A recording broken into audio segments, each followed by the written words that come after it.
104.7 The Cave. KKLH, Marshfield, Springfield. A proud member of the Kansas City Chiefs radio network. Touchdown, Kansas City! Now, it's time for Ned Talk. Yes, sir. Ned Talk on 104.7 The Cave, your local live sports talk show. Joe Westen, Ned Reynolds, Alex Scott, Josh Roberts. We're all in the studio today, and a lot been going on. Ned, you were busy last week. What were you doing? Baseball game, Springfield Cardinals game. Likely story. No, that's that. And I'll paint you the scenario, too. The first 4 innings were among the worst I have seen. Batters walking. I mean, here's 4 innings, and it took them almost 2 hours to play that 4 innings. Wow. Oh. And this is in a game when you're speeding things up. But at the end of the game, the Springfield Cardinals down 7-3, won the game 8-7. Wow. Great comeback. Good for them. You get paid extra for that, for the time? In a word, no. You're not hourly? Minimum wage way. making there? Nope. Maybe doing that? Okay. Nope. All right, so we weren't here. We weren't able to talk about the Masters. Let's talk about that for just a second. Get your thoughts on the win. Well, it's done by the world's number 1 golfer. Scotty Scheffler is just, without question, playing the best golf. Is he flashy? Is he somebody that the galleries gather toward? Well, yeah, the answer to the second is yes, because he wins so much. But is he the flashy headline maker? Not hardly. He is a steady, poised individual who has his game down so remarkably pointed at what he's doing. Case in point, he wins the Masters for the second time. This is the second Masters green coat. Goes because he made a commitment to play in the Heritage Classic, which is this weekend. Goes to Harbortown in Hilton Head. First round, 2 under par, trails by 6.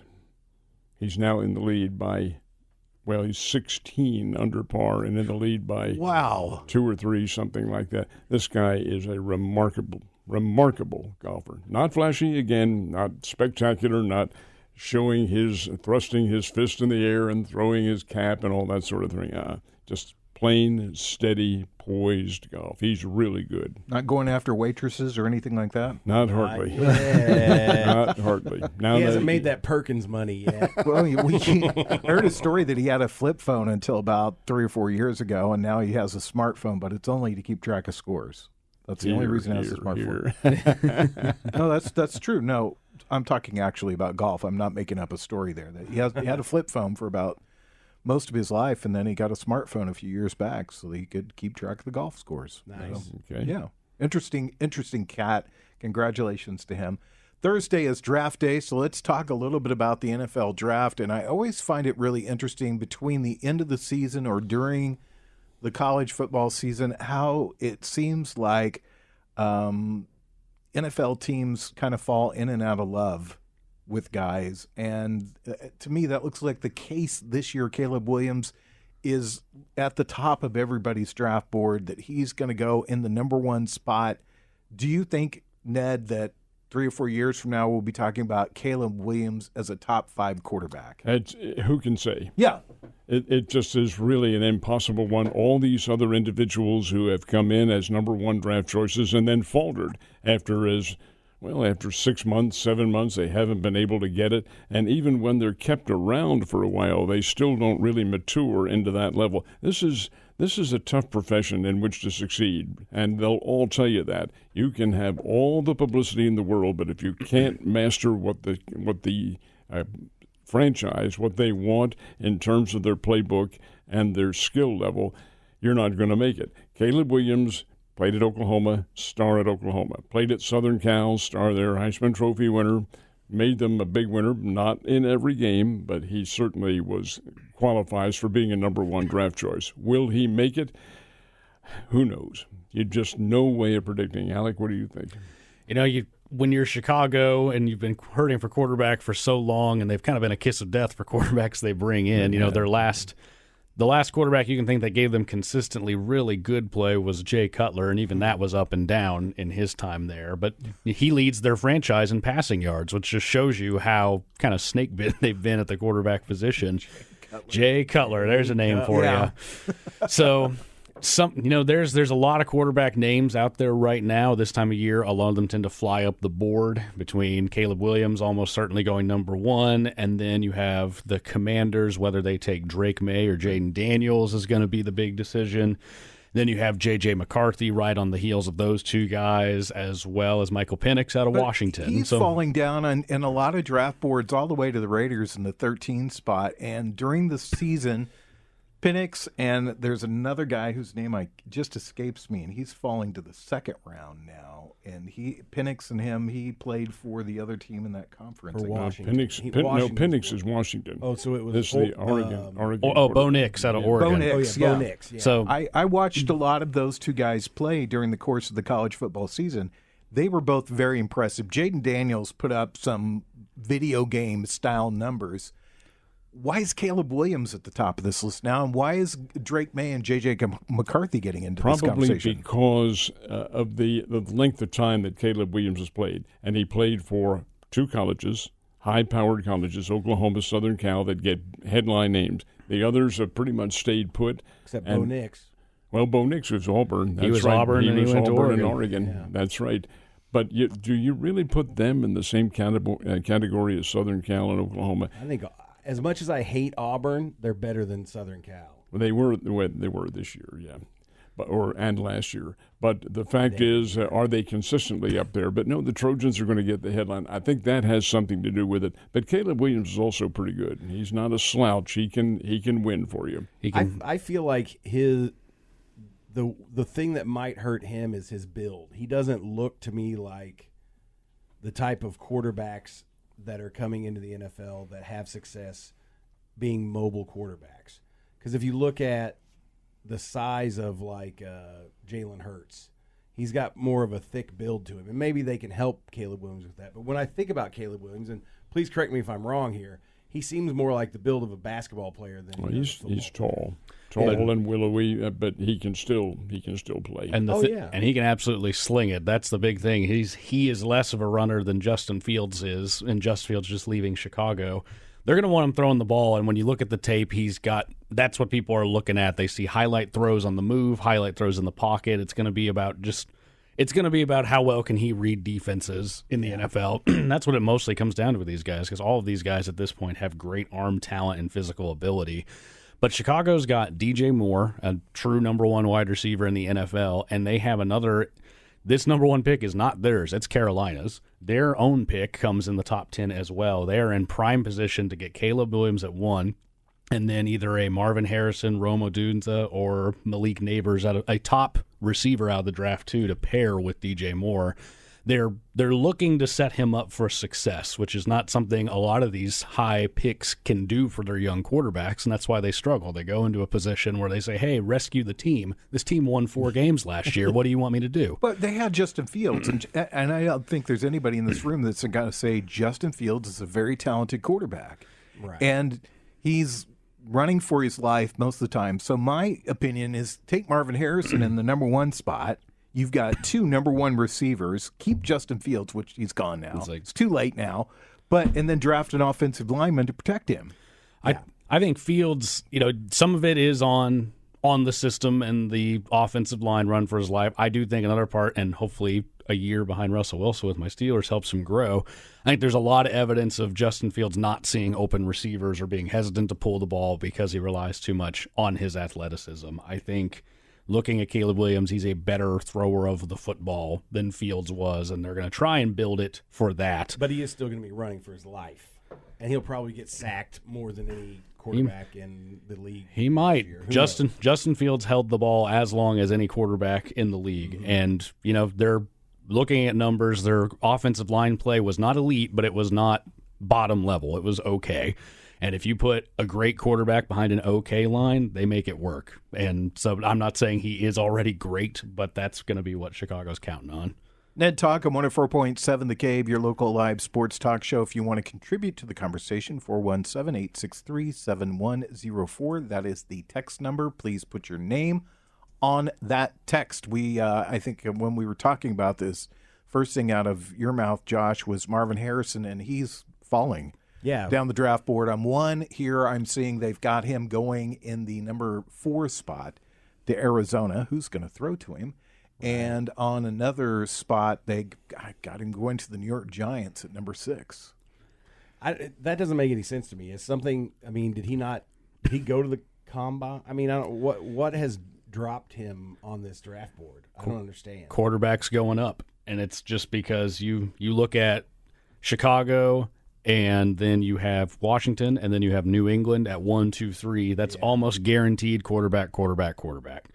Because they're all going to take their shot at their guy, which leaves the number 1 overall non-quarterback pick, if they go at 4, would still be Marvin Harrison, which means he fell, but he didn't. It's just this is what every year at draft time, this is what happens. These Alec makes a very good point. It's where you are in the numbers game. It doesn't necessarily indicate your talent level. Harrison's a great player. Dad played in the NFL. Yeah. The guy has an awful lot of skills about him. He showed that at Ohio State. He can run.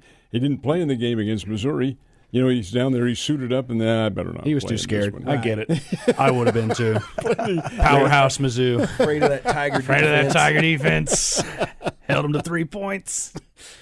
But all that figures into it. It has nothing really. It's not indicative of a player's capabilities at all. If you're going in the first round, you're a good player. It's true. And if you're not a quarterback, you just be prepared to wait. And, that helps any team who already has their quarterback, like the Chiefs here, because now you're looking at 32 players are going in the first round. And if 5 quarterbacks get selected, that was 5 guys you had no interest in whatsoever. So that's just 5 more spots a guy you like might have fallen. That's a good point. Well, it's interesting because when you look at these draft boards, and I've got 6 in front of me right now, and the interesting thing is the top 10 is just a mashup of the same names, just different spots on the board. Mm-hmm. When you get down to where the Chiefs are at on the board, there is some different names I'm seeing pop up a lot. But of the 6 boards I'm looking at, 3 of them have the Chiefs taking wide receivers. One of them has them taking an offensive tackle, and another 2 have them taking cornerbacks. Ned, your thought? Yeah, the reason they're picking that wide receiver is because of the current social circumstances. Guys, I'm going to throw in this name because I'm going to have a chance to talk to him tonight, but McCole Hardman will be down in Nixa. He is a free agent, and I want to ask him point blank, have the Chiefs come back to you, because I don't know the answer, but have the Chiefs come back to you and said, let's sit down and talk contract here a little bit. I want to find that out because of the circumstances that occur. And they got him back from the Jets, and he catches the winning touchdown pass in the Super Bowl. Guy does have some capabilities, but your top receiver is likely Gonzo. Yeah. That's I just can't see him playing at all this year, but that's a personal thought. I have no legal reason for saying that other than the fact that he's guilty on, he's admitted to being guilty on 8 counts. But the fact of the matter remains that the Chiefs will be very much in the market for wide receivers, and that's what they're doing, drafting for depth. That's what Kansas City is so good at doing, drafting for their bench. And I think that those positions, those mocks have them taking. Those are going to be the positions of need. You've got, you just had L'Jarius Sneed go out the door. You let him go. Rashee Rice, we do not know. We will not know. It's very much going to be we have to pull the trigger to this weekend to prepare for something that they're not going to have a resolution for a little while. Or, offensive tackle, you can never have too many linemen on your roster. That's just always going to be true. So I like those positions. One guy I'd be curious to see if he falls a little bit, Georgia tight end Brock Bowers. I wouldn't be shocked if maybe Kansas City, if he falls into the middle of the first, maybe Kansas City tries to jump up and get a guy who can pair with and eventually succeed Travis Kelce when the time comes. But, Alec, didn't they trade for a tight end here just the other day? They might have, but I doubt he's. They did. I doubt he's Brock Bowers. That'd be that Brock Bowers level of talent. That guy looks like he can be really special. That's just a gut I've got, a way they like to run offense. He's going to have to fall a bit because they don't have the draft capital to trade up into the top 10, I believe. Yeah. But they do have, if Bowers were to slip, maybe 16, 17 range, Kansas City might be able to go up and get a guy like that, which would be really fun for this offense and just add a whole new level if you have a guy of his skill capabilities in the middle with Kelce. Interesting name on this first board that I'm looking at has the Chiefs taking I'm sorry if I said that wrong, Adonai Mitchell out of Texas. I watched some film on. I don't want to make it sound like I'm some geek that sits in the film room all the time, but I did see some film on him today, and he's an impressive guy. That would be a great get for the Kansas City Chiefs. Is he the one that set the combine 40-yard dash record? That was one of the Texas receivers, but the name is escaping me at the moment. But and there's not a lot other than Marvin Harrison. It starts to fall off after that as far as the names go. Mm-hmm. But you see other teams have more pressing needs than wide receivers, which really kind of plays into the Chiefs' hands because that's something that they are looking at needing. But let's stop and talk about that for a minute. All of you put on your GM hats right now, and Ned, what do you think the Chiefs need to get most out of this draft? I would go for an offensive lineman with a D lineman as their second-round draft choice. I think they need help on the OL. They had some deficiencies there last year. I'm going to go into his name, but the guy who beat the count by a quarter of a second every time and got called on it on occasion. And you had other deficiencies and missing they let one guy go on free agency.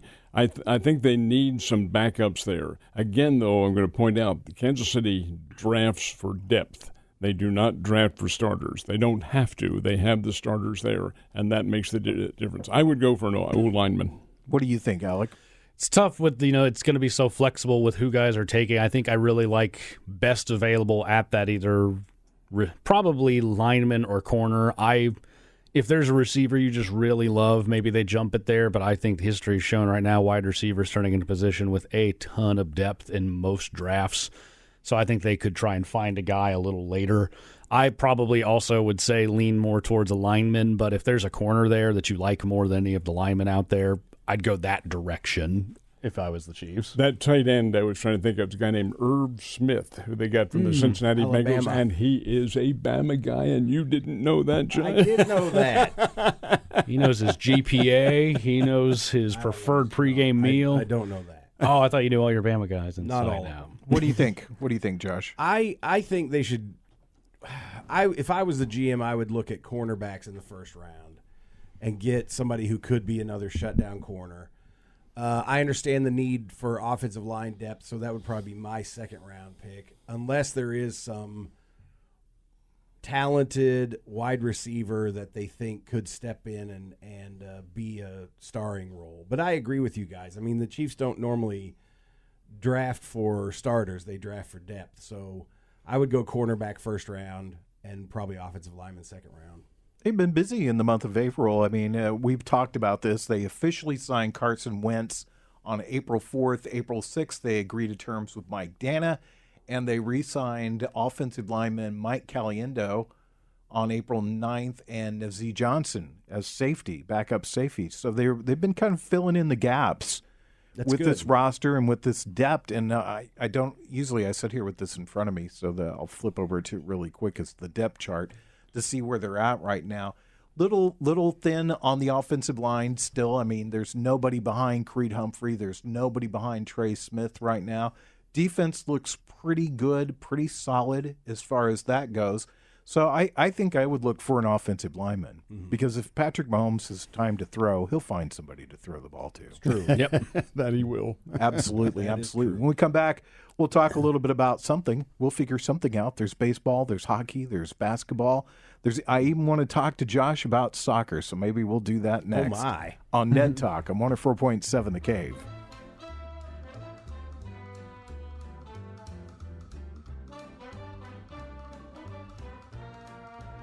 You're listening to Ned Talk on 104.7 The Cave, part of the Kansas City Chiefs radio network. Back to Ned Talk on 104.7 The Cave. A proud member of the Kansas City Chiefs radio network. Yes, we are. If you'd like to get a hold of us, you can text us at 417-863-7104. Jake is not here today to say anything off color. Joe Westen, Ned Reynolds, Alex Scott, Josh Roberts. Josh, I'm going to throw you up this softball. I'm sure you guys have all seen this commercial about easy decisions, and it's got these kids choosing for basketball teams, and the one kid goes, oh, I'll take Barkley. Right. And I feel that's the way it is in the American Soccer League with Lionel Messi. It is like he is an adult playing against children. It's amazing because he had a stellar international career. He was dominant wherever he played. And I feel like he probably had a few years left in those high-end leagues if he wanted, but they must have backed a truckload of money up to him to take him to Miami. And he's dominating MLS soccer, just dominating it. And the interest in professional soccer in America is probably the highest that it's been since the Cosmos. Yeah. Well, since David Beckham went to the LA Galaxy. Yeah, but that was so short-lived. Yeah, it was short-lived, but it brought a lot of people in. But Lionel Messi is the international superstar. He and Cristiano Ronaldo are the two biggest names in soccer in the world. And it's pretty amazing that he came to America to play for Inter Miami. And then the only thing that's held him back is he was injured for a little bit. But now that he's healthy, they can't stop him. They cannot stop him. I mean, it's crazy. He scored 2 goals yesterday and assisted on another. Mm-hmm.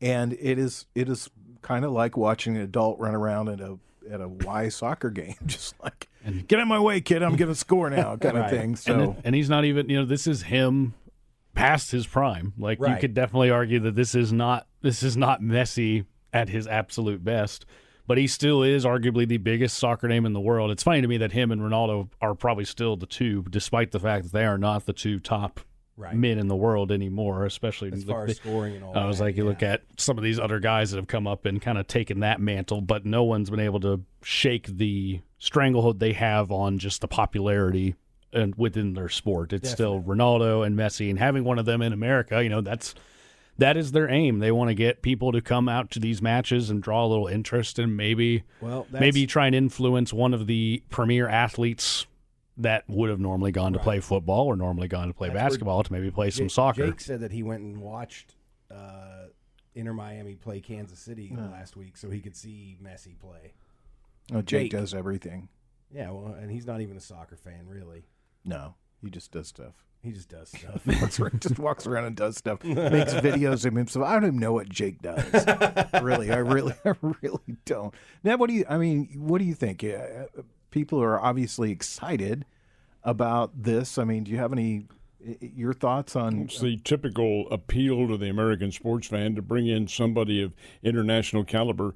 And none of you guys have mentioned Pelé when he came here. Yeah. And that was back in the late 1970s. Oh, yeah. And he came up here to play. I don't remember if it was an exhibition or whether or not he was playing for the New York team, but they drew 72,000 to what is now called MetLife Stadium. It was refurbished back then. But, hey, there's, again, an appeal to the big name. He was far over the hill when he came up here, but he could still do that signature leap in the air with his back to the ground and kick the ball in over his head. And holy smokes, how in the world that he could ever do that, I'll never tell you. Do you think Ronaldo will play here one day? I kind of think he won't, just because he went to the Saudi League because he got a huge contract from them, and so I think he's playing out the twilight of his career over there in the Saudi League. So if I had to guess, I'd say he won't end up in the MLS, but who knows? I mean, he still could. You bring that up because there used to be no competition for the U.S. in dollars for sports figures. Right. So if we wanted a foreign sports figure in this country, we were going to get them, period. That was going to happen. Pelé came here. The guy from Argentina came here. Maradona. You see it still in baseball. But now there's more competition for dollars or whatever people are spending in those countries to come to those countries to play. And you mentioned the Saudi League. The Saudis are very interested in sports, certain sports, and they're very interested in pumping a lot of dollars into those sports. They have a lot of money available to them. I mean, they own quite a few of the, or at least interest in a lot of the Premier League, the British Premier League teams now. And they started this, well, I guess the Saudi Soccer League has been around for a while, but they just decided to put a lot of money into it the last few years, and they've been drawing a lot of players out of the Premier League with those big contracts. Guys, look what they've done to pro golf. It's like see golf. Yeah. Oh, yeah, golf, yeah. I feel like a lot of these major soccer players can recognize, with as far as the MLS goes, it almost feels like there's only room for one big fish in this small pond. You look at when it was Beckham that came, then Zoltan Ibrahimovic, and it drew a lot of a crowd. Zlatan. It drew. Messi comes in here. I feel like Wayne Rooney played. Wayne, I just feel like for that reason alone, I would say Ronaldo probably wouldn't end up, because while Messi's here, it's like I don't think there's much room for them to compete for that attention. We only have the attention span of soccer, and most of their careers they've been competing for that attention against each other in international play, and so I'm sure they're like, they both wanted to be in the spotlight alone for a little bit. It's interesting. I just every Sunday and turn on SportsCenter, check out what's happening, and Messi scored another goal, and I hear people talking like Jake. They probably don't give a rat's butt about soccer, going to see him play in a soccer match and keeping some poor kid out that really wants to see him. It is the Thanks a lot, Jake. almighty media that has brought this all to everybody's attention. Not to say that Messi's not a great player. He is. But where's the media been for American soccer? It disappeared. It doesn't even exist. However, you bring in the international star, all of a sudden it's the big deal, and you get the crowds. Again, an appeal to the the limited IQ of American sports fans. Well, let's put it this way. Americans don't like sports they don't win at. Right. That's something that's something that and this has been going on almost my entire life. The thing about soccer, that it's the biggest sport. It'll be the biggest sport. It will take over here in the U.S., and it just has never happened. No matter what happens, the quality of player that comes out of the U.S. is not nearly as good as those that come out of Great Britain and the South American countries and European countries. Are just not as good. Nor, Joe, has the sport been penetrated the American sports public as much, and it's because it's lacking in offense. We are built from a mental standpoint to appreciating what happens with high scores, and that's what you go for. Right. And basketball. We're built with a beer and a lottery ticket. Well, that's exactly right. Hey, we play the over-under here, and hell, they don't even know what it is in soccer. Well, the other thing is, when there is a very talented American soccer player, they go where there's a big contract for them, and the money, all of this ties into, the money isn't there in MLS to keep a Christian Pulisic in America. So he goes and plays for Chelsea and is a standout for Chelsea in the Premier League and makes a huge amount of money. He may end up back here later in his career too, but that's later in his career. And so the MLS is not financially capable of competing with those big European leagues, and I don't know if they will be, just because there's so much money in international soccer. I think even look at, you go to your high school, and most, at least especially in our area, they offer football, baseball, basketball, soccer, swim, dive. They have, we have, these other countries idolize soccer so much. That is the sport. We have options here, and, especially if you are someone with aspirations of being a professional, what would you rather do? Be an MLS soccer player or be an NFL football player? And it's a no-brainer around here for a lot. But I will say that is just on the men's side. If you look at the women's side for soccer in America, we've consistently been and had a top-performing team. The women coming out and playing for the U.S. women's team is sensational. Won multiple women's World Cups. They're the best country in the world for women's soccer. And I'd wonder if that has something to do with soccer has found its way into being the premier sport. When you watch the women, little girls watching sports growing up, who had the success? It was the women's teams in the 90s. What do the women not have? Football and baseball, and they do have hockey in a sense, but it doesn't engender the sports public the way those others do, and therein lies your key. I think soccer would be very big with the ladies. I really do. And I think that's our best athletes are going there, and when you just on the men's side in America, you just can't hardly say that. If LeBron James had only played soccer from the moment he was, he was able to kick a football until now, maybe, and then spread that message to every professional athlete in America, I would wager we have a great soccer team that could stand up, but we don't because those guys are going elsewhere. There are too many sports that offer opportunities for kids in America compared to other countries. That'd be a great song title, Kids in America. Oh, yeah, that would be. Somebody should write that. Let me ask you this, though. The women's professional soccer league has started this year and getting a lot of coverage, getting a lot of press on channels and stuff like that. Been interesting to watch that develop, and it seems to me like it has gotten actually more backing and more media attention than the men's soccer team, even with I think you're Messi right. playing here. And I think that's because for the last 8 or 10 years, our U.S. women have been shouting to the rooftops that, hey, we're the top team in the world, and we get paid a pittance compared to the men who can't even qualify for the World Cup. So something needs to change, and it is finally changing. And I think a lot of advertisers, because Ned, you bring this up, and it's a valid argument. If the advertising is not there, the money will never be there. And if the advertisers don't think there's interest, they're not going to do their advertising. So I like to see that that is changing. They're getting more sponsors, they're getting more advertising, which brings more money, which is going to bring more attention, and it could just steamroll. And it is a quality product. I mean, if you like soccer, you need to watch our women play because they're good. And it's exciting. And as much, I know you think soccer's boring anyway. No, I joke about that a lot. I joke a lot about soccer and hockey because I just do. I mean, it's just a kind of butthead part of me that does that.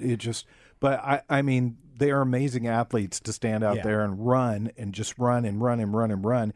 And when you see somebody that's really good, like Lionel Messi, they were showing his 2 goals. He did a corner kick yesterday that a guy it deflected off his head and went in, and I was just like, that guy was really in Messi's way. Yeah, it looked like it was going to go. It was going to go in, yeah. period. And Messi even looked a little perturbed at it. It's like I should have had 3 goals today instead of an assist.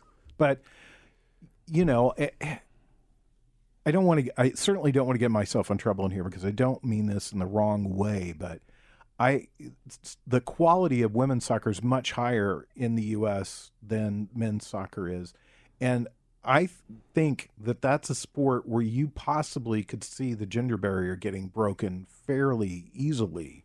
Yeah. Because it doesn't require the same body size that you see in the NFL or that you see in the NBA. And I don't know about baseball, whether that'll ever happen or not. Physical contact in soccer is supposed to be a minimal amount. So you're not going to see, somebody my size slamming into a female player that's half my size, although it could happen. But soccer is more about finesse and speed and that kind of thing. And so I think you're right. I think there could be a time when there's a gender barrier broken there. So we've lost everybody in the world, including Ned, because we just spent 12 minutes talking about soccer. But when we come back, we'll talk about something you want to talk about. How about a little baseball? We'll guys? talk baseball absolutely next on Ned Talk.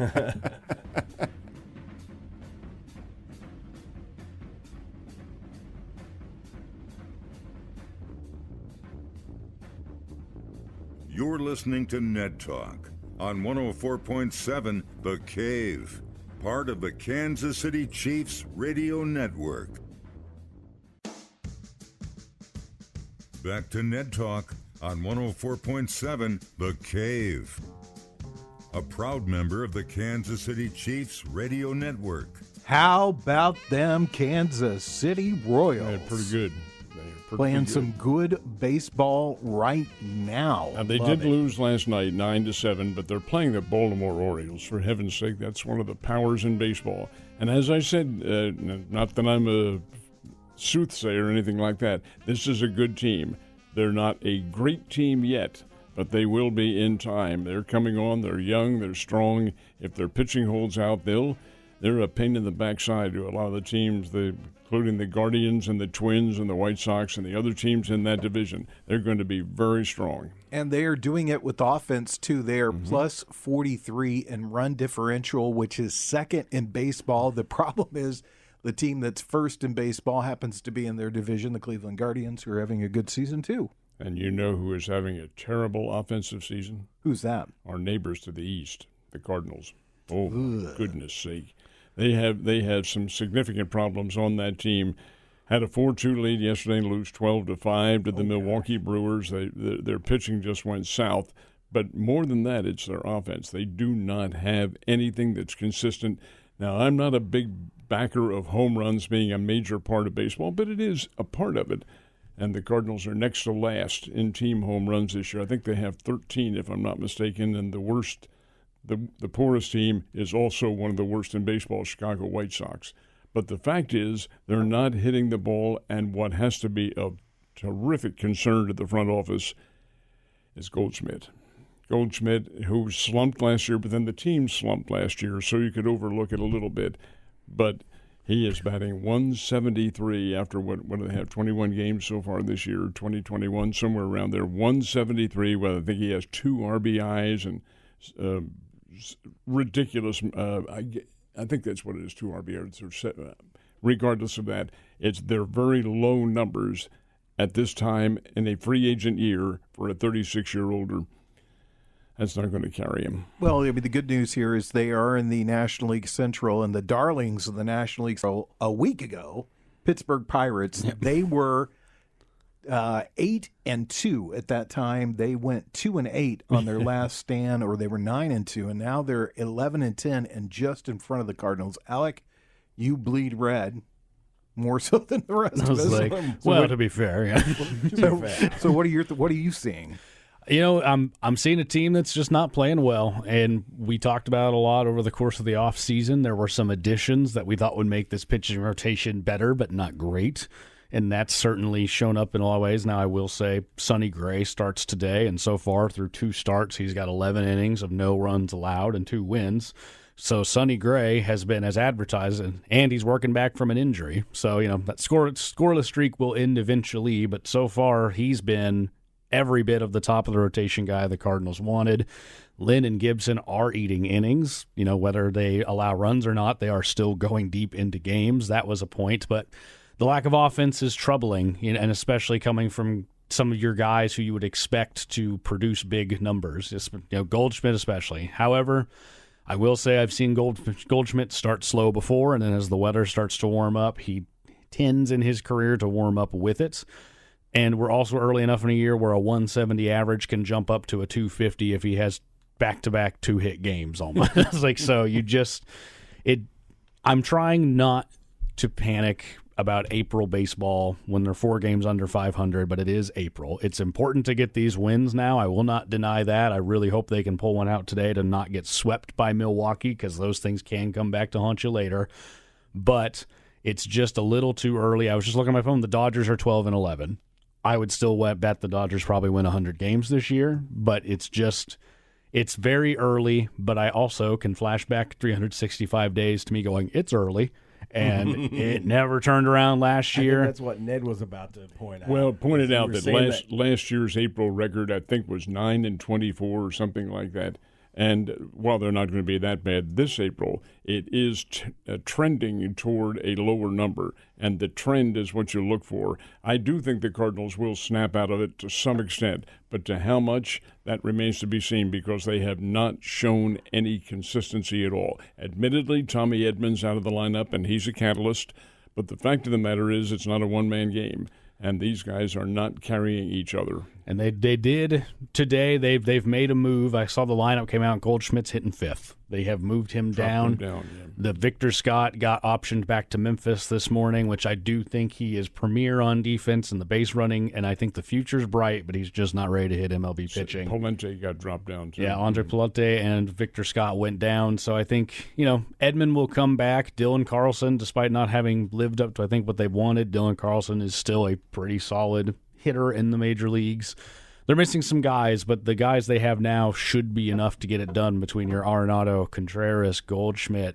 Brendan Donovan is an on-base machine, and it goes underlooked because this team's been bad. So the guys are there to have a solid run, and it's just not coming together right now. They have one of the worst run differentials in baseball, minus 17. Now they're not as bad as, say, the Chicago White Sox. We're at minus 65. Oof. But, I said this all last year about my team, that they were a bat short. Do you think that's true with the Cardinals? Not a bat. I think there are a couple of big bats short. Another one, while he is hitting in the high 200s, close 300s, Arenado, has he come through in the clutch? And they haven't. They're 9-12 on the year, 9 wins, 12 losses, which is a record that's not insurmountable by any stretch of the imagination. You've got to be a whole lot deeper than that. But the fact is, they aren't showing anything that excites a doubting Thomas like me. I wanted to bring that up because they are setting records right now, and that is a very bad record. They're having record low attendance at Busch Stadium. Yeah, they are. In fact, I was reading a story the other day about a vendor who took a $40,000 loss in last year's attendance, especially at the end of the season, and that was historic. It had never happened before, and they're showing signs of that. They had a really low crowd for one of their games last week. Now, the Brewers have done well. They think they had 40,000 for yesterday and alleged 40,000 on Friday, and they'll probably have a very big crowd today too. Sunny day and a little bit on the cool side, but the fact is that the Cardinals are still a major draw, but nothing lasts forever. All right, quickly, Alec, you have been an advocate that the Cardinals front office has stayed still because the fans do continue to come out to the games. Do you see them changing that operation mode now? If fans aren't coming out, that affects everybody's bottom line, and nothing draws change faster than the bottom line going down. So something would have to give, yes.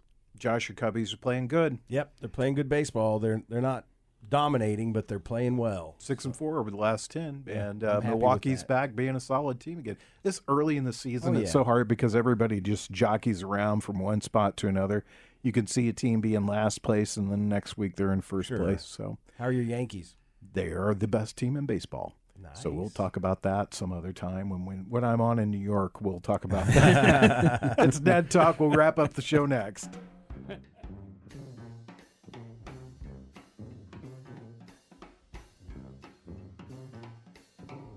You're listening to Ned Talk on 104.7 The Cave, part of the Kansas City Chiefs radio network.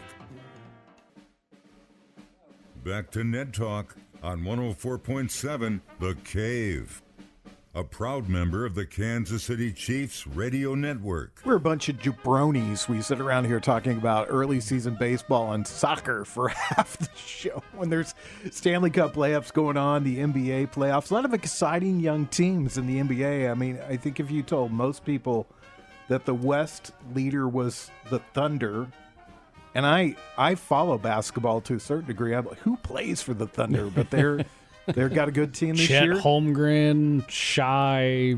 Oh, shut up, Alec. Nobody wants to hear from you. That Holmgren kid is a very interesting story because he's just a massive talent in massive number one, but then in college played so very well, and now the question was, could he make it in the pros? And the answer is yes, he can. And Memphis Grizzlies are playing pretty good basketball, so I think they are not Memphis, but Minnesota Timberwolves. Anthony Edwards and Karl Anthony Towns up there. Anthony Edwards, he was a former number one overall pick, and he's really starting to pan out. Sure The West is exciting.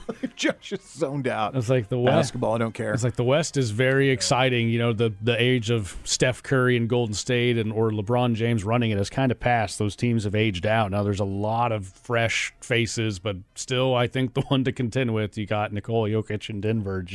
And they showed something last night here. They trailed for much of the game with the Lakers, not by much. Well, they did, too. They trailed by 12 at one time and came back and got them, 114 to 103, something like that. And Jokic, once Jokic turns 2 in a game, you better get out of the way. He is a horse. Jeez. Do you think maybe this year that they'll add another championship, or do you think the Celtics can finally compete with them? I think it'll be a great series. If it were Denver and the Boston Celtics, I think it would be super. All right. What are you going to watch on TV this afternoon? Well, I can watch anything. I have a lot of chores to do. Oh, and the chores. have an assignment tonight that I'm going to be at, so got to get things done early. assignment tonight. Is that code for something? No. We in Nixa, there's a benefit. No code. No code. No more questions. This interview is over. No, nothing like that. It's a benefit, and McCole Hardman from the Chiefs will be down there. So That's awesome. That'll be cool. McCole Hardman is going to be in Nixa, Missouri. I love it. Home of Jason Bourne. Jason Bourne. All right, what are you going to do, Alec? Probably watch a little bit of everything. There's hockey, there's basketball. Cardinals are on in the afternoon, so I think I'll, if I'm watching any sports, I'll probably just be flipping around to whatever's the tightest contest at the moment. Right now, last I checked, Boston's already up 17 on Miami. This hockey game's a 1-1 game, so it's going to be playoff sports from now until I go to bed, with some baseball in there as well. So good sports time of year right now. Yeah, you're going to cuddle up with your sports Bible, just lay there sleeping, or I might fall asleep. You never know on a Sunday like this. Your Goldschmidt body pillow. He'll come around. I promise. Josh, what about you? I'm going to watch some hockey, but I'm also going for a walk today, so I got to get some exercise. Fabulous. Josh won't be with us next week. He's going gambling with his mom. I'm taking my mother gambling. Just anything with your mom. I know my mom passed away, but anything with my mom was a gamble. At a certain point in my life. That is true. No telling what was going to happen exactly. when the two of us went out together. All That's right. right. You guys enjoy your Sunday. We'll see you, Alec, next week. We'll see you, Ned, next week. Josh, good Week luck. after. If you want to download this cave, the Ned Talk is a podcast. You can do that through our website at 1047thecave.com or just look up Ned Talk wherever you find your podcast at. On 104.7 The Cave, part of the Kansas City Chiefs Radio Network.